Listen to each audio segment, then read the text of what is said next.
I finally made the decision to leave Canon. I'm really leaving Canon. I'm out of here. Yo, what's up? It's your boy Caleb Shot This coming with another video. And today we really gonna dive in on to why I left Canon. Yes, I left Canon. When I left Canon, it was probably one of the saddest and happiest days of my life. I started Canon. I started with the Canon in 2022.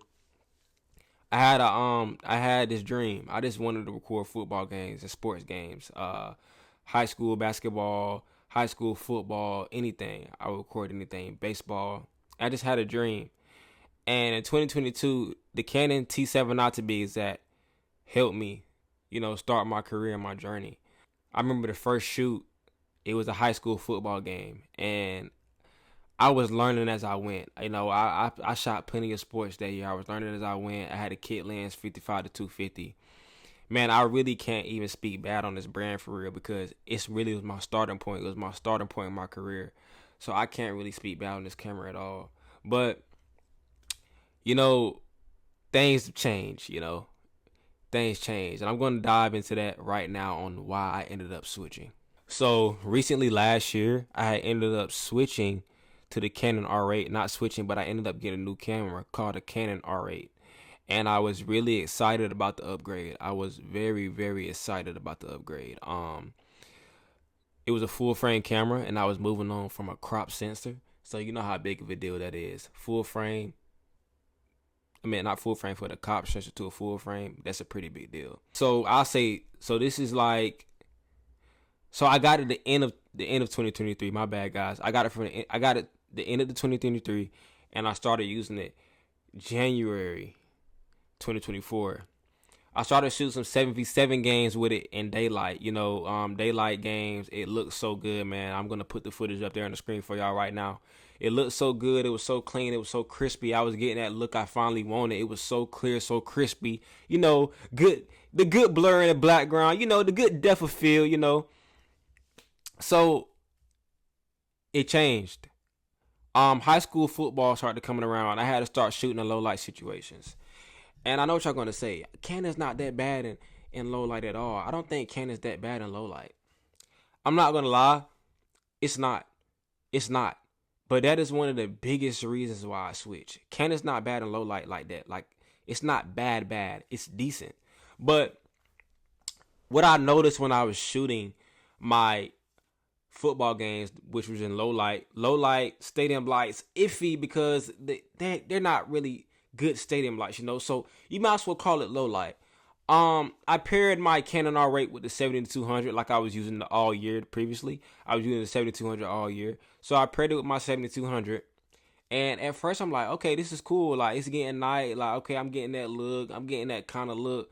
But then like I started to notice like I couldn't really push my ISO as high as I wanted to. It too high for the Canon R8 to be exact was kind of like iffy. Like it just something wasn't sitting right with me to push my ISO up high. Like with the Canon R8, I wasn't gonna push my ISO up high. I just didn't trust it. And every time I used to, it would kind of bring some more of a grain inside of my footage. And I'm like, man, this doesn't really look too pleasing to me. You know what I'm saying? So I always had to chill and keep it as low as possible. But even then, I don't feel like I was getting the clearest image I could.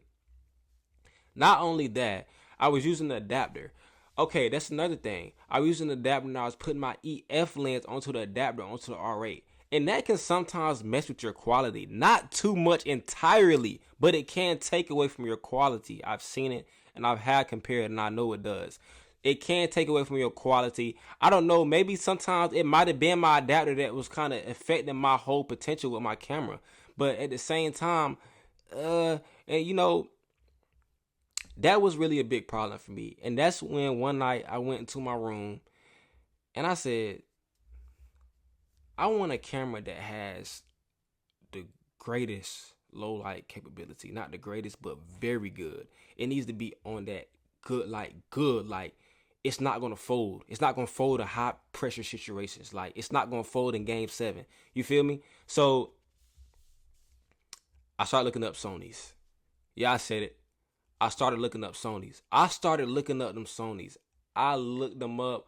I looked up the A7 III. I looked up some A6 400s, the older models. I looked up the FX3. I looked up all this stuff, man. And I really was had my eyes set on the A7 III, and I ended up purchasing it.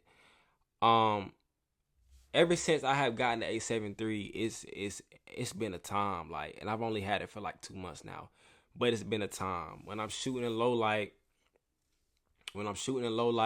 it's perfect. When I'm shooting outside, it's perfect. When I'm shooting in daylight, it's perfect for me. As long as you know how to expose and use these picture profiles that they come with, which I spent a lot of time studying and learning on. Another reason why I really switched.